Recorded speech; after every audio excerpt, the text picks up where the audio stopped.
முதல்ல வந்து எல்லாருக்குமே பெரிய ஆச்சரியம் என்னன்னா, ஆர்ஜே பாலாஜி எப்படிங்க சூர்யா வச்சு ஒரு ஆக்ஷன் படம் எடுக்க போறாரு?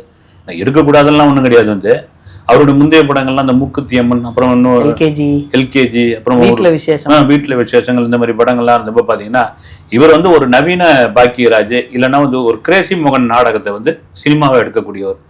ஸ்டேஜில் போன அந்த அளவுக்கு தான் இருந்தது. இவர் என்ன பண்ண போகிறான்ற ஒரு கேள்விலாம் இருந்தது. ஆக்சுவலா நான் கேள்விப்பட்டதுன்னா, இந்த கதை விஜய்க்கு சொல்லப்பட்ட கதை. இந்த கதை வந்து அவர் தப்பிச்சிட்டாரு.